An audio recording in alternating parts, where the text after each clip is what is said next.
So, yes, we need to strengthen our housing market. And we need to focus on job creation and getting our economy moving again. But one last thing I want to be clear about. We can do all those things, dealing with sort of the emergency crisis, and still fall behind in the 21st century, in this global economy, unless we recommit ourselves to solving some of the long-term problems that have been with us for years. We've got to recognize, just like earlier generations, that our future is what we make of it, and unless we give everything we've got to securing America's success in the 21st century, our children aren't going to have the same opportunities. Now, I've traveled a lot over the last year, all over the world. And I've got to tell you, countries like China, they're competing to win. And there's nothing wrong with that. We want China to succeed. They've got a lot of poverty, much more poverty than we have here. And it's good for their stability if they're doing well.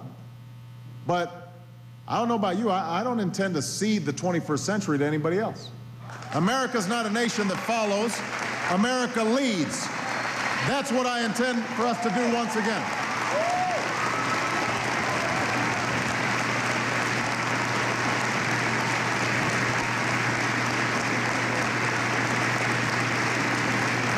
America leads. So what does it mean to lead? It means countries that out-educate us today are going to out-compete us tomorrow. And that means America has to lead in education. And that's why we're working with educators to transform our schools and make college more affordable and prepare our kids for science and engineering and technical degrees. Because those are going to be the jobs of the future. And because the future belongs to countries that create the jobs of tomorrow, we've got to lead in energy. That's why we're investing in companies right here in Nevada and across this nation to produce solar power and wind power and the smart energy-efficient electric grids and investments that are giving rise to a clean energy economy.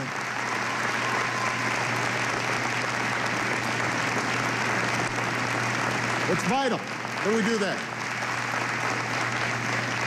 Our nation can't lead, we can't prosper, if we've got a broken-down healthcare system that works better for the insurance companies than it does for ordinary Americans.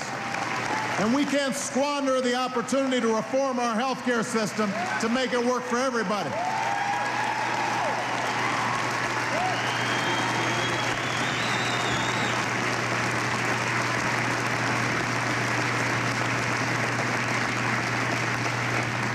That's why this coming week I'm going to be meeting, and Harry's going to be meeting with members of both parties in both chambers.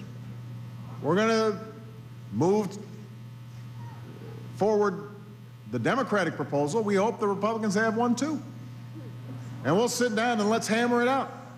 We'll go section by section. Because America can't solve our economic problems unless we tackle some of these structural problems. And America can't lead, we can't succeed unless we're also getting a handle on our debt. We've got to confront this fiscal crisis that has been brewing for years. That's why we're cutting what we don't need to pay for what we do. That's why I signed a law that says Americans should pay as we go and live within our means. That's why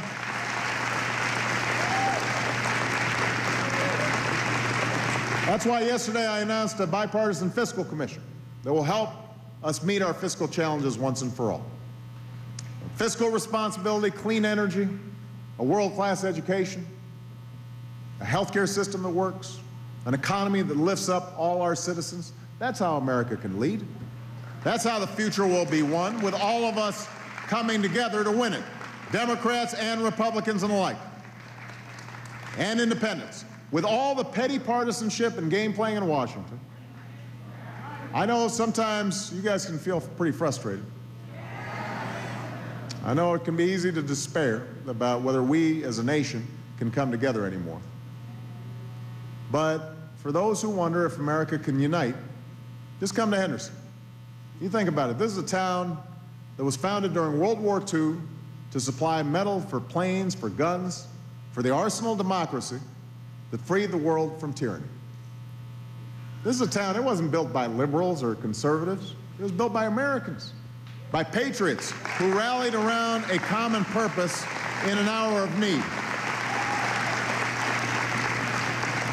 And I'm certain that if we can reclaim in this country the spirit of unity that built Henderson, Nevada, all those years ago, then we can build cities of destiny across this country, and the future will belong to the United States of America. Thank you. God bless you. God bless the United States of America. Thank you. Thank you.